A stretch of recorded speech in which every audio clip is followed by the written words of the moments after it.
بسم اللہ الرحمن الرحیم۔ امیر المومنین حضرت خلیفۃ المسیح الخامس ایدہ اللہ تعالی بن العزیز کے ساتھ مجلس خدام الحمدیہ امریکہ کے ساؤتھ ویسٹ ریجن کے ایک وفد کی ملاقات۔ مرخہ 12 جنوری 2025 کو امام جماعت احمدیہ حضرت خلیفۃ المسیح الخامس ایدہ اللہ تعالی بن العزیز کے ساتھ مجلس خدام الحمدیہ امریکہ کے ساؤتھ ویسٹ ریجن کے ایک 22 رکنی وفد کو بالمشافہ ملاقات کی سعادت حاصل ہوئی۔ خدام نے خصوصی طور پر اس ملاقات میں شرکت کی غرض سے امریکہ سے برطانیہ کا سفر اختیار کیا۔ یہ ملاقات ٹلفورڈ اسلام آباد میں منعقد ہوئی۔ جب حضور انور رونق افروز ہوئے تو آپ نے تمام شاملین مجلس کو السلام علیکم کا تحفہ پیش فرمایا۔ دوران ملاقات حضور انور نے ہر خادم سے انفرادی گفتگو فرمائی اور ان سے ان کے پیشہ جات اور خاندانی پس منظر وغیرہ کے بارے میں دریافت فرمایا۔ بعد ازاں خدام کو حضور انور کی خدمت اقدس میں سوالات پیش کرنے اور ان کی روشنی میں بیش قیمت رہنمائی حاصل کرنے کا موقع بھی ملا۔ ایک خادم نے حضور انور کی خدمت اقدس میں عرض کیا کہ آج کل دنیا میں بہت سے مخالفین ہیں جو جماعت احمدیہ پر جھوٹے الزام لگاتے ہیں اور انبیاء اور خلفاء کی توہین کر کے ہمارے جذبات کو ٹھیس پہنچاتے ہیں۔ نیز اس حوالے سے رہنمائی طلب کی کہ پیارے حضور، ہم کیسے اپنے صبر اور وقار کو برقرار رکھ سکتے ہیں؟ حضور انور نے اس سوال کے جواب میں مفصل رہنمائی عطا فرماتے ہوئے صبر و تحمل کی اہمیت کو اجاگر کیا۔ سب سے پہلے حضور انور نے استفہامیہ انداز میں دریافت فرمایا کہ قرآن شریف پڑھا ہے، جس پر سائل نے اس بات میں جواب دیا تو حضور انور نے مزید دریافت فرمایا کہ کوئی نبی ایسا قرآن شریف میں لکھا ہوا ہے جس پر مخالفین نے جھوٹے الزام نہ لگائے ہوں؟ سائل نے نفی میں جواب دیا تو حضور انور نے فرمایا کہ کوئی بھی نبی ایسا نہیں، قرآن شریف تو اس سے بھرا پڑا ہے۔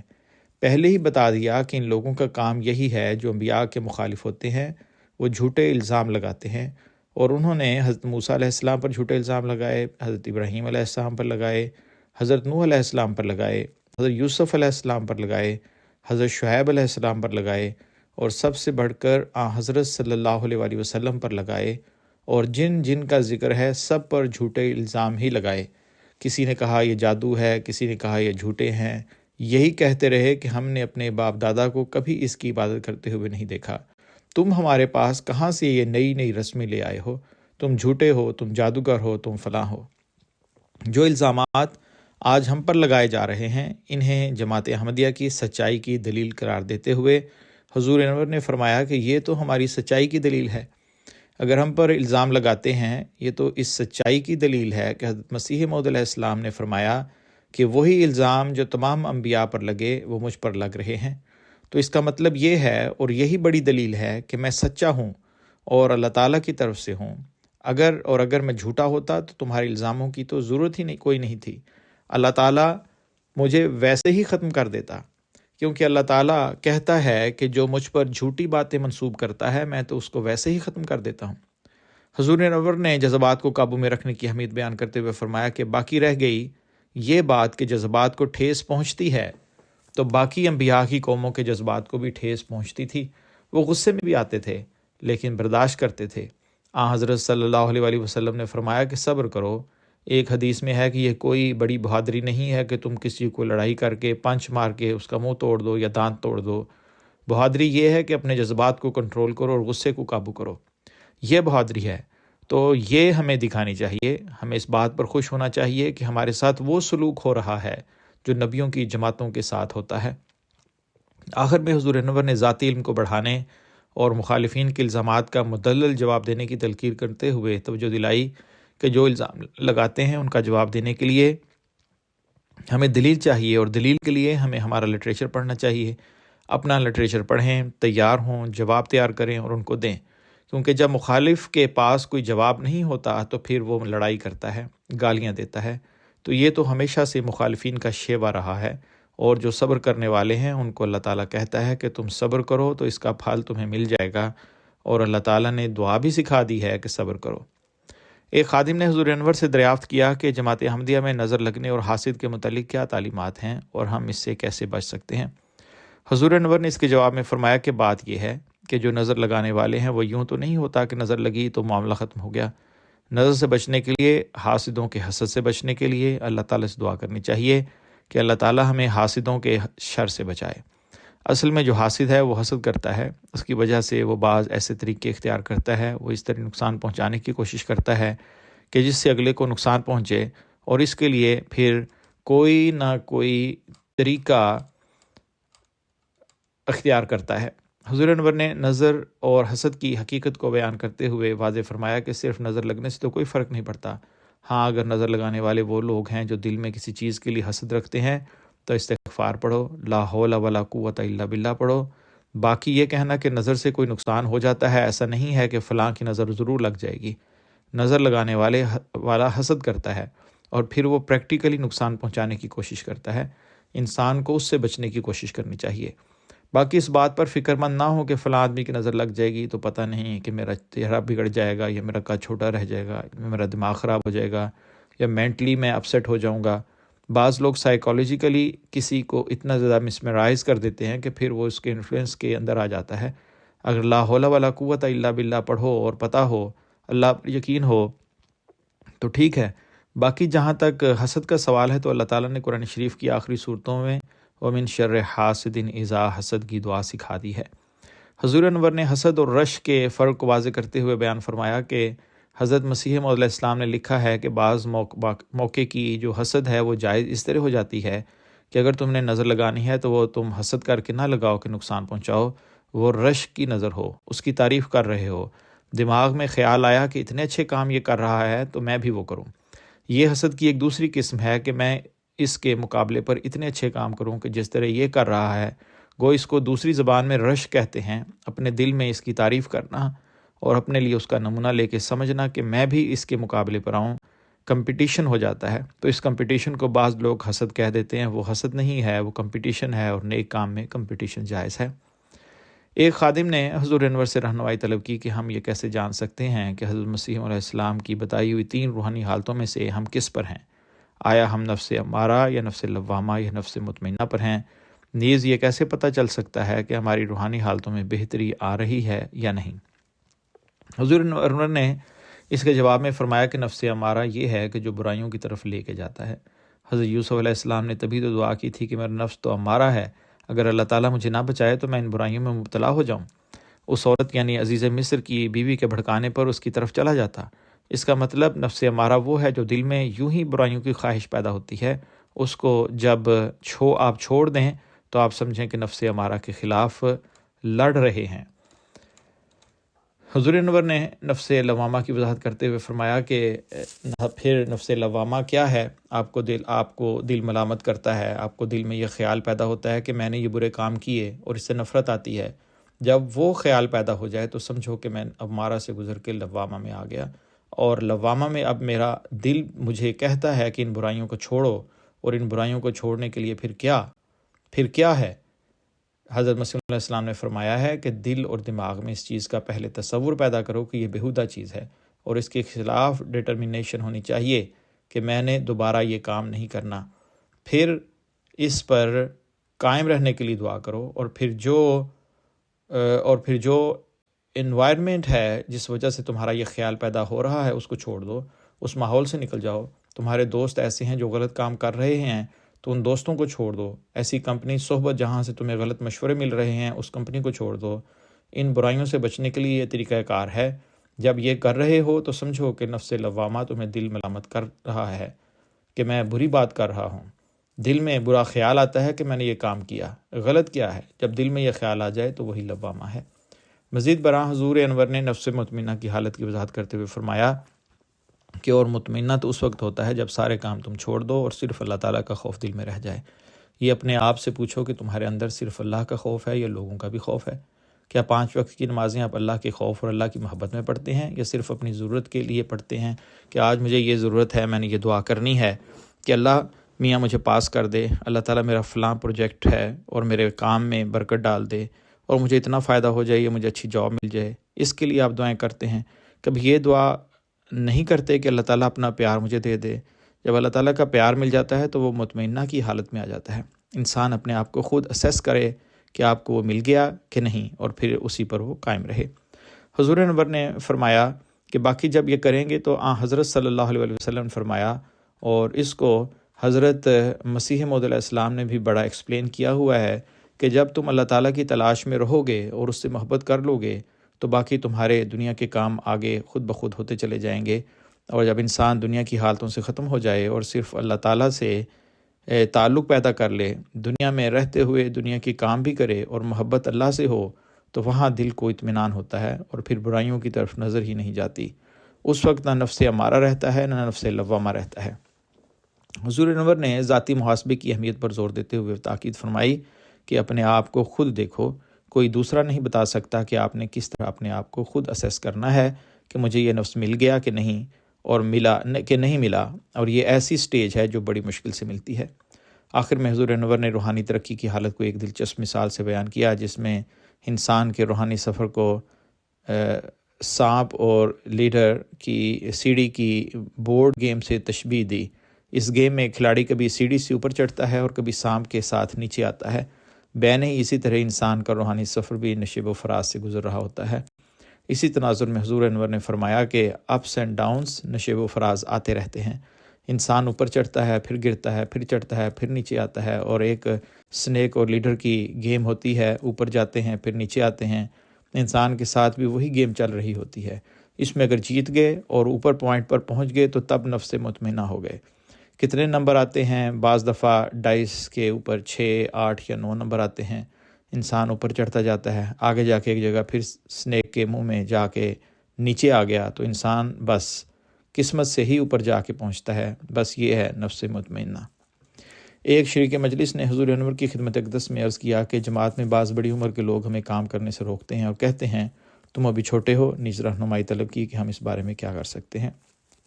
حضور انور نے اس کے جواب میں مسکراتے ہوئے تبصرہ فرمایا کہ اگر تو وہ لوگ شیو کرنے والے ہیں تو ان سے کہو کہ میری داڑھی آپ سے بڑی ہے، میں چھوٹا نہیں ہوں۔ اس پر تمام شاملین مجلس بھی کھل کر مسکرا دیے اور انہوں نے خوب حظ اٹھایا۔ حضور انور نے وضاحت فرمائی کہ بات یہ ہے، چھوٹوں کو تو سکھانا ہے، سیکنڈ لائن تبھی تیار ہوگی، کام کرنے سے کیوں روکتے ہیں؟ ان سے کہو ہم تو اس لیے آ رہے ہیں تاکہ سیکنڈ لائن تیار ہو۔ قوم وہی ترقی کرتی ہے جس کی سیکنڈ لائن تیار ہو رہی ہوتی ہے، اور سیکنڈ لائن اس وقت تیار ہوگی جب کام کرنے میں چھوٹے آگے آئیں گے۔ اسی لیے اسی چیز کو دیکھ کے میرا خیال ہے کہ حضرت مسلم موعود رضی اللہ عنہ نے ساری آگزیلری آرگنائزیشنز یعنی ذیلی تنظیمیں بنائی تھیں۔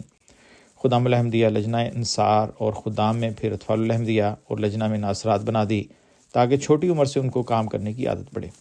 حضور انور نے اپنی ذاتی مثال کا تذکر کرتے ہوئے فرمایا کہ مجھے یاد ہے کہ میں تو 10 سال کا تھا، خود اطفال الحمدیہ میں کام کرتا تھا، پھر 12-13 سال کا ہوا تو محلے کے چھوٹے لیول پر زعیم کے انڈر ماتحت اطفال الحمدیہ کا سیکٹری بن گیا، پھر زعیم بن گیا۔ تو ٹریننگ ہوتے ہوتے اس لیول پر تبھی انسان آتا ہے کہ جب ٹریننگ ہو رہی ہوتی ہے۔ اگر چھوٹے ہوتے ہوئے ٹریننگ نہیں لیں گے، کام نہیں کریں گے اور بڑے ان کو انکریج نہیں کریں گے تو پھر کس طرح وہ سیکھیں گے؟ سیکنڈ لائن کس طرح تیار ہوگی؟ کل کو بڑے فوت ہو گئے تو چھوٹے ہیں وہ کس طرح سنبھالیں گے؟ حضرت مسلم موعود رضی اللہ عنہ نے اس لیے فرمایا ہے کہ ہم تو جس طرح بنے کام کیے جاتے ہیں، آپ کے وقت میں یہ سلسلہ بدنام نہ ہو، اس لیے کام کرنا ہے۔ ان سے کہو میں چھوٹا نہیں ہوں، میرا دل بڑا ہے، میرے جذبات بڑے ہیں، میرے خیالات بڑے ہیں، میرے اندر ایمبیشنز ہیں جن کو میں نے حاصل کرنا ہے، میرا ایک پیشن ہے وہ میں نے حاصل کرنا ہے۔ تو جب اس طرح کرو گے تو وہ بڑے چپ کر جائیں گے۔ ایک خادم نے حضور انور سے دریافت کیا کہ ہم ایسے لوگوں کو کیا جواب دیں جو جماعت کے خلاف دبے لفظوں میں اور چھپ کر اعتراض کرتے ہیں؟ حضور انور نے اس سوال کا جواب دیتے ہوئے فرمایا کہ ان سے کہو کہ مخالفت کرنی ہے تو کھل کے کرو۔ بعض لوگوں کو کسی عہدیدار سے کوئی شکوہ جات ہیں یا کسی کو کسی وجہ سے تکلیف ہو گئی ہوگی، سچی تکلیف ہوئی ہوگی، لیکن اس کا مطلب یہ نہیں کہ جماعت کو بدنام کرو یا سسٹم ہی سارا خراب ہے۔ وہ اس کی پرسنل برائی ہے جس کی وجہ سے اس کو نقصان پہنچا، تو جو ہمارا سسٹم ہے اس کو اطلاع دو۔ حضور انور نے قرآن پاک اور حدیث کی روشنی میں توجہ دلائی کہ حضرت صلی اللہ علیہ وسلم نے فرمایا کہ تم لوگوں نے جماعت کی اطاعت کرنی ہے، ایک قوم رہنا ہے، ایک رہنا ہے۔ اللہ تعالیٰ نے قرآن شریف میں بھی فرمایا ہے کہ ایک رہو گے، ایک رہو، اگر تم ٹوٹ گئے تو بکھر جاؤ گے اور تمہارے پاس کچھ نہیں رہے گا۔ یونٹی اسٹرینتھ، اس لیے یونائٹ ہو کے رہنا ہے۔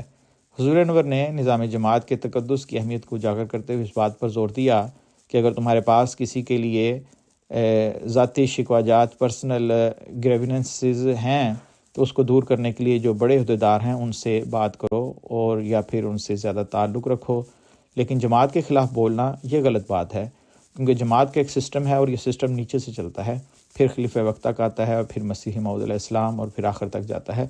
تو حضرت صلی اللہ علیہ وسلم نے بھی یہی فرمایا کہ تم ایک جماعت بن کے رہو، تبھی تو اس یونٹی میں تمہاری برکت ہے، اس لیے ان کو سمجھانا چاہیے۔ سوال کے نفس مضمون کی روشنی میں غیر از جماعت مخالفین کو جواب دینے کے حوالے سے حضور انور نے رہنمائی فرمائی کہ اگر وہ مخالف ہیں جو احمدی نہیں ہیں تو پھر ان کا کام ہے ان کو کہنے دو، مخالفت کرتے رہیں، ہمارا کام ان کو سمجھانا ہے کہ ہم صحیح ہیں۔ اگر ہمارے عمل ٹھیک ہیں، ہم اگر صحیح اسلامی حکموں پر پریکٹس کر رہے ہیں، 5 نمازیں پڑھ رہے ہیں، دعائیں صحیح طرح کر رہے ہیں، اللہ تعالیٰ پر یقین ہے، حضرت صلی اللہ علیہ وسلم کے اوپر یقین ہے، قرآن کریم پڑھ رہے ہیں، اس کے حکموں کو سمجھنے کی کوشش کر رہے ہیں، اور پھر اس زمانے میں حضرت مسیح علیہ السلام نے جو ہمیں لٹریچر دیا ہے اس کو پڑھ کے اس کو سمجھ رہے ہیں، تو پھر ہمیں کسی کی پرواہ نہیں، ہم ان کے جواب دے سکتے ہیں۔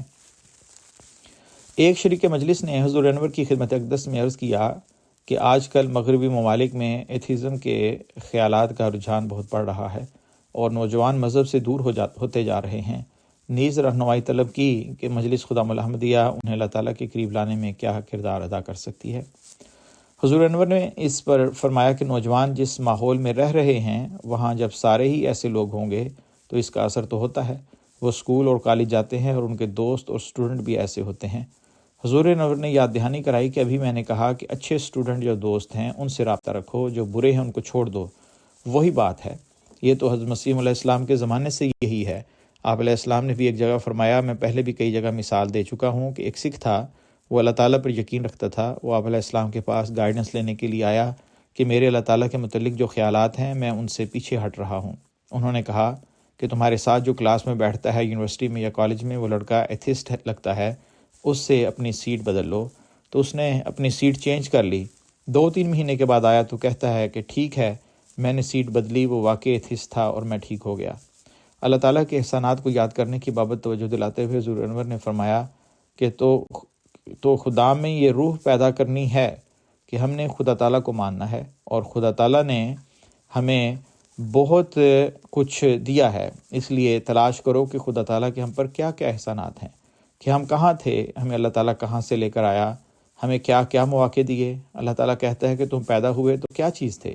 کچھ بھی نہیں تھے، تمہاری ماں کے دل میں ڈالا کہ تمہاری پرورش کرے، تمہیں دودھ پلائے، تمہیں سنبھالے، تمہارے نیپس چینج کرے، تمہیں فیڈ کرے، اور اس کے بعد بڑے ہوئے تو پھر ماں باپ دونوں نے تمہارے یونیفارم، کھانے پینے سب کا خیال رکھا، ایجوکیشن کا خیال رکھا، تعلیم دلوائی۔ تو یہ ساری چیزیں اللہ تعالیٰ کے احسانات ہیں، ان کو ہمیں یاد کرنا چاہیے۔ یہ کہنا کہ اتفاق سے ہو گیا، اتفاق سے یہ چیزیں نہیں ہوئیں، اللہ تعالیٰ نے ہر ایک میں پیدا کی ہوئی ہیں، چاہے وہ ایتھسٹ ہے یا مذہب کو ماننے والا یا نہیں ماننے والا۔ اللہ تعالیٰ نے ہر ایک کے لیے یہ مواقع پیدا کر دیے تاکہ یہ بتائے کہ کوئی طاقت ہے جو دنیا کا یہ سارا سسٹم چلا رہی ہے، لیکن جو ایک مسلمان ہے، ایک احمدی ہے، حقیقی اللہ تعالیٰ کو ماننے والا ہے، اس کو اللہ تعالیٰ کہتا ہے کہ میں اس دنیا کے ریوارڈ کے بعد اگلے جہان کا بھی ریوارڈ دیتا ہوں۔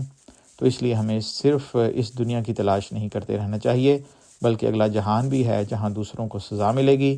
یہاں تو ان کی محنت کا پھل ان کو مل جائے گا، لیکن اگلے جہان میں جا کے ان کو اللہ تعالیٰ پھر سزا بھی دے سکتا ہے۔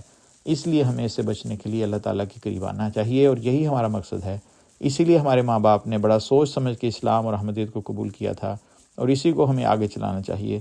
اور پھر دوسرے یہ ہے کہ خود اپنے نمونے دکھاؤ۔ اب عہدیدار ہیں، اگر قائد یا ناظم اور منظم کا اپنا نمونہ نہیں ہے، 5 وقت نماز نہیں پڑھ رہا، یا نمازیں پڑھتا ہے تو جلدی جلدی اپنے لوگوں کے لیے دعائیں نہیں کر رہا، مربی صاحب ہیں دعائیں نہیں کر رہے، 2 نفل نہیں پڑھ رہے، تو ان لوگوں کے سامنے ان کا نمونہ نہیں ہوگا۔ جب نمونہ قائم ہوگا تو وہ پھر کہیں گے ہاں یہ چیز ہے۔ اسی تناظر میں حضور انور نے تاکید فرمائی کہ پھر خدام کو اپنے قریب لاؤ، مجلسیں ہوں، سوال و جواب ہوں، انٹریکشن ہونا چاہیے، سیمینارز ہونے چاہیے جس سے ان کے سوالوں کے جواب ملے۔ صرف یہ کہہ دینا کہ تم جلسے پر آ جاؤ، تم نے نمازیں پڑھنی ہیں، تم بتاؤ 5 نمازیں پڑھیں کہ نہیں پڑھیں، قرآن پڑھا کہ نہیں پڑھا، تمہاری حاضری کتنی تھی، اس سے نہیں کام ہوگا۔ ہاں میٹنگ کریں، اس میں بجائے اس کے کہ تقریر کر دیں، دھواں دھار تقریریں تو سارے کر لیتے ہیں، جلسوں پر بہت ساری تقریریں کر دیتے ہیں، سن لیتے ہو کافی ہے۔ یوں ہونا چاہیے کہ اب ان تقریروں کے اوپر ایک پروگرام بناؤ اور ڈسکشن پروگرام ہو، آپس میں انٹریکشن ہو، سوال و جواب ہوں، مربی صاحب قائد صاحب ان کے جواب دیں، تو پھر لوگوں کو تسلی بھی ہوگی کہ خدا ہے، کیوں ہے، کس لیے ہمیں اس کی عبادت کرنی چاہیے، خدا کی عبادت کرنے کا کیا فائدہ ہے۔ اللہ تعالیٰ قرآن شریف میں کہتا ہے کہ مجھے تمہارے عبادت کرنے کا کوئی فائدہ نہیں، باوجود اس کے کہ اللہ تعالیٰ کہتا ہے کہ عبادت کرنے کے لیے تمہیں پیدا کیا ہے، اور پھر کہتا ہے کہ مجھے کوئی فائدہ نہیں، تم لوگ چیز کیا ہو میرے سامنے، تو ایک معمولی سے کیڑے کی طرح ہو۔ تو اللہ تعالیٰ کو ضرورت نہیں ہے، لیکن ہمیں اس دنیا میں بھی اور اگلے جہان میں بھی ضرورت ہے، اور یہ جو سوال جواب ہوتے ہیں تو اس طرح پھر بہت سارے لوگوں کے شکوک دور ہوتے ہیں۔ ایک سوال یہ پیش کیا گیا کہ وہ لوگ جو روحانیت کی تلاش کر رہے ہیں یا دین کے معاملے میں جد و جہد کر رہے ہیں، ان کے لیے حضور کی کیا رہنمائی ہے؟ حضور انور نے اس کا جواب دیتے ہوئے فرمایا کہ اللہ تعالیٰ تو قرآن شریف میں کہتا ہے کہ والذین جاہدوا فینا، یعنی جو ہمارے راستے میں جہاد کرتے ہیں ہم ان کو اپنا راستہ دکھاتے ہیں۔ تو اللہ تعالیٰ اور روحانیت کی اگر صحیح طرح تلاش کر رہے ہو تو اس کو اللہ تعالیٰ ہدایت دیتا ہے۔ اس لیے اللہ میاں کہتا ہے کہ دعا کرو، نمازوں اور سجدے میں دعا کرو۔ اختتاماً حضور انور نے اپنی اول و ذکر فرمودہ نصیحت کا اعادہ کرتے ہوئے توجہ دلائی کہ میں نے پہلے بتایا تھا کہ یہ دعا کرو کہ اللہ تعالیٰ ہمیں مل جائے۔ جب اللہ تعالیٰ کی حکومت مل جائے گی تو روحانیت میں بھی ترقی ہوتی جائے گی۔ کوئی خوف اور ڈر کے مارے جنت اور دوزخ کے خوف کے مارے نیک عمل نہیں کرنے، نیک کام اس لیے کرنے ہیں کہ اللہ تعالیٰ ہم سے راضی اور خوش ہو جائے۔ کسی سے انسان کو محبت ہو تو اس کو خوش کرنا چاہیے، تو اللہ تعالیٰ کہتا ہے کہ اس سے محبت کرو، پھر تمہارے اندر روحانیت بڑھتی جائے گی۔ ملاقات کے اختتام پر تمام حاضرین مجلس کو عذرائے شفقت حضور انور کے ہمراہ گروپ تصویر بنوانے اور بطور تبرک کلمہ حاصل کرنے کی سعادت بھی حاصل ہوئی۔